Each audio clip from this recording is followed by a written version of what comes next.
Magandang oras mga kababayan, good news sa mga OFWs na nakulong sa Qatar. 17 na nakulong last week ay pinalaya na dahil sa request. Tumawag talaga at gumawa ng sulat si PBBM, pirmado ito ng ating Pangulo at nag-request sa Qatar government, sa presidente ng Qatar na i-release ang mga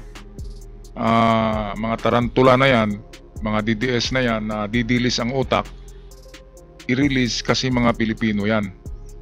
Naku, ang bait-bait talaga ni PBBM, no? Ipinagmumura na nga siya, ni-release pa. Okay, kung ako ang nasa poder ni PBBM, ay talagang pag-isipan ko muna yan ng 1,000 beses. Kasi minamaltrato ka na kung ano-anong pinagsasabi sa'yo. Ang sa akin sana, bigyan muna yun ng leksyon na 1 buwan siguro, kung ako. Diba? Para matauhan. Ngayon, nang lumabas daw ay hindi man lang daw nagpapasalamat kay PBBM, hindi man lang daw nag-iwan ng katagang salamat. Iparating kay PBBM News Sir na nagpasalamat kami. Wala diretso karipas daw ng umuwi sa kanilang mga, at doon pa daw nagpasalamat kay Digong. Sa mga organizer, doon pa nagpasalamat sa mga DDS na organizer nito. Grabe. Ang Diyos nyo na si Digong, si BP Sara, Harry Roque at sino pa ba dyan, mga Robin Padilla at Bato, yan yung mga santos Yung Diyos nyo talaga ay si Digong, di ba?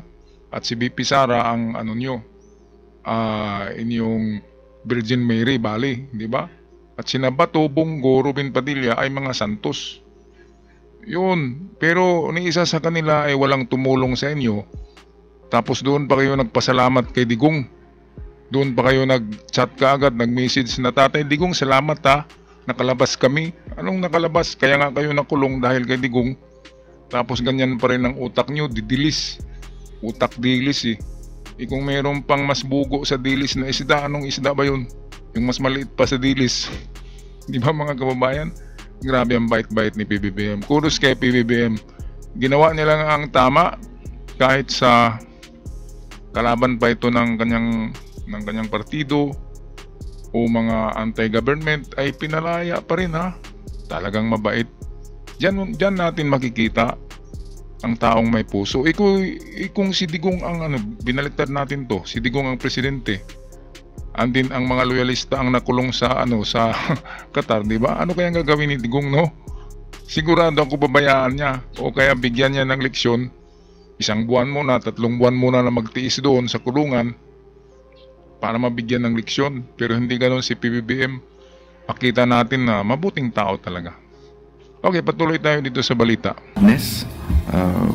We report today that of course based on the President's directive to secure the immediate release of the 17 who are still detained, the Qatari authorities in 2 separate batches, the males at around 2:30 a.m.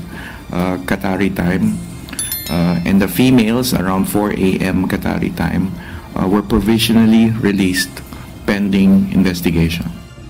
Napalaya ng 17 Pilipinong overseas workers sa Qatar matapos ang kanilang pagkakaaresto dahil sa paglahok sa isang ipinagbabawal na protesta.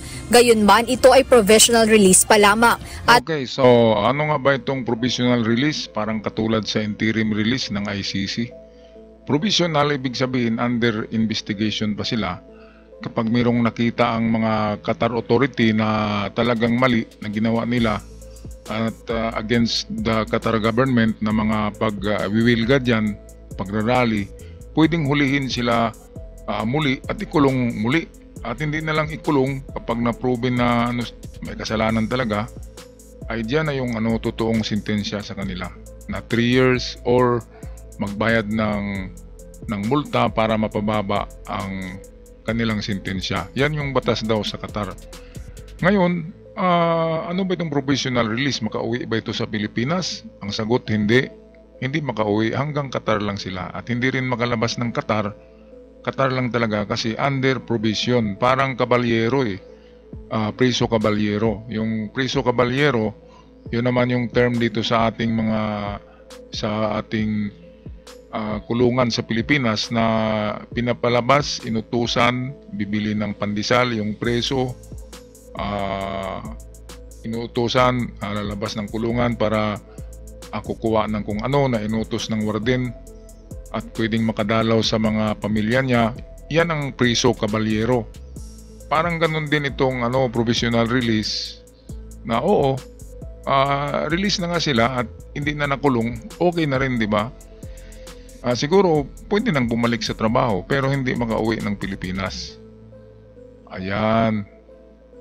Yan yung dahil sa kabaitan ni PBBM, nakalabas kayo, mga didilis na utak. Ngayon, babalik na naman kayo sa Wilga, magsisigaw na naman kayo sa rally nyo na PBBM bangag. Dapat isigaw nyo, Duterte bangag ng Pintanil. Yan ang isigaw nyo. Kasi nakulong kayo dahil kay Duterte.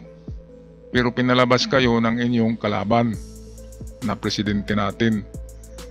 Kaya mag-switch side na kayo, switch na. Magpalit na ng idol nyo, di ba? Idol nyo nakulong na eh. Wala nang magawa yan, di ba? Hanap kayo ng bagong idol na hindi nakulong. Walang iba, PBBM ang tumulong sa inyo sa araw na ito. Okay? Yan. Hindi si Digong ang tumawag sa Qatar President, hindi si Digong, hindi si Sara, hindi si Rocky, hindi si Robin, si PBBM. Yan ang palaging isipin nyo, mga kababayan natin dyan na didilis utak na rally ng rally. Alam nyo naman, bago kayo dumating ng Qatar, meron kayong seminar about sa kultura at mga bawal dyan sa Qatar, pero ginawa nyo pa rin. Matigas kasi ang ulo kasi Duterte effect.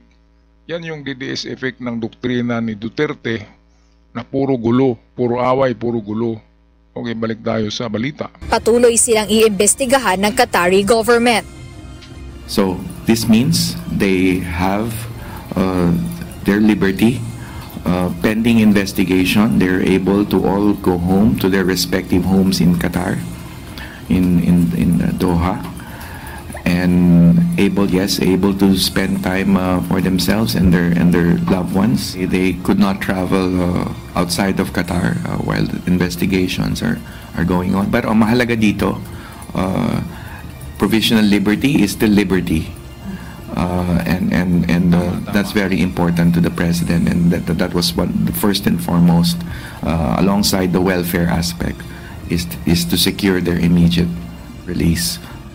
Bagamat wala pang opisyal na kasong isinampa laban sa 17 Pinoy sa Qatar, patuloy na tinututukan ng pamahalaan ang kanilang sitwasyon sa pamamagitan ng tuloy-tuloy na legal assistance. Aba, sobra naman ang kabaitan to. Nakalabas na nga, mayroon pang legal assistance. Grabe naman yan. Parang favoritism na yan Grabe. Parang anong nangyari? Wala namang nangyari, di ba? Mabutit kung mga biktima yan ng earthquake sa Myanmar, bigyan pa ng assistance, di ba? Assistance means pwedeng pagkain, pwedeng pera habang absent sila sa trabaho, pero sobrang bait na yan. Sobrang kabutihan na yan. Okay lang kung hindi yan mga DDS, okay lang kung hindi yan mga kontra kay PBBM. Kung may may kulam pa yan, kinukulam na nila si PBBM Tapos bibigyan pa ng assistance, pinalabas na nga. Anong masabi niyo mga kababayan? Tama ba yan na sobrang bait naman, di ba? Bigyan pa ng assistance Akala mo yung mga biktima sa Myanmar, yun ang bigyan ng assistance doon ng mga Pilipino. Dahil na sila na talagang tinamaan talaga ng trahedya. Itong mga DDS, trahedya ito na gawa-gawa nila. Dahil sa kanilang katangahan, katarantula, mga tarantula, utak tarantula Hindi lang DDS, hindi lang didilis, dilis. Diba? Ano bang maliit pa na isda sa dilis? Yung kalakiang utak ng mga taong ito. Grabe. Akala ko noon na hindi ganito yung mga DDS Kaya pala, yung na-influensya ni Digong na klaseng mga tao ay ganito pala yung mga utak. Katulad nung nabaril sa sa Antipolo road rage. Mga DDS yun mag-ama. Kaya matatapang, pinagsuntok yung SUV driver, umatras na, pinagsuntok pa rin, natamaan sa panga. Kaya yun, kinuha ang baril sa sasakyan niya at Inano pa niya binigyan pa niya ng warning na tigil na, hindi pa rin tumigil, sumusuntok. Kaya yun, kahit may helmet siya, di ba? Tago sa helmet yung bala. Kaya yun, self-defense talaga ang kalabasan kasi pinagtulungan siya. Meron akong video ng isang attorney na nagpaliwanag kung anong dapat na sentensya sa namaril yung may SUV. Pwedeng gawan ko yun ng short video para malaman din ng mga motorista natin na mga dito sa channel na mga kaano natin, kababayan at ka-Golden Boy, para malaman natin ang tama. Hanggang saan lang tayo pwedeng mag-road rage, di ba? Hanggang saan tayo pwedeng magalit. Okay, so eto, tapusin na natin ang video courtesy sa atin ng UNTV. Since they are still subject to investigation, patuloy yung pinag-utos ng ating Pangulo na legal assistance, legal counsel who will provide the necessary legal assistance to the 17 who are still under investigation. Part of the legal assistance that have been so carefully directed by the President is to put up the best legal defense for our 17 kababayans. Aba. Pati legal defense, mga attorney ay libre pa. Sobrang bait talaga, sobrang bait naman yan. Lahat na lang, assistance, cash, pagkain, pati pa pala legal assistance, attorney. Mga attorney yan. Para maabsuelto na talaga ang kaso, kasi ito'y provisional release pa lamang. Ibig sabihin, hindi pa yung totoong release, kundi parang partial na release sa kanila. Pero okay na yan. Sabi nga dito ni itong narito, spokesperson, ay okay na yan kaysa nasa kulungan ka pa. Provisional release. Total, kung inosente naman talaga sila, wala ng kaso, okay na yun, di ba? Pero kapag may na-find out ang Qatar Authority na mayroong masamang ginagawa sila, ay lagot sila, di ba? Mabuti nga hindi nila tigo Mabuti nga hindi nakatikim ng latigo. Okay, so hanggang dito na lamang tayo mga kababayan. Pag-i-comment sa ating comment section. Ano ang inyong masasabi dito? Sobrang naman to, pabebe, no? Sobrang pabebe. Legal attorney, legal assistance, food assistance, cash assistance, di ba? Ang dami-dami naman. Sobrang bait ni PBBM. Kaya namimihasa itong mga DDS Dapat tutulad si PBBM sa kanyang ama. Yung talagang matapang na iron fist na totoo. Na, di ba, takot ang mga kalaban kay PBBM noon. Dahil kinukulong yung mga si PBBM, hindi pinapalabas pa nga sa kulungan. Sobrang bait. Alright, ako'y magpaalam na. Maraming salamat. God bless us all. At sa mga bago pa lamang, huwag kalimutan i-subscribe, share ang ating video para makatulong sa akin at sa ating mga kababayan. Hanggang sa muli, paalam.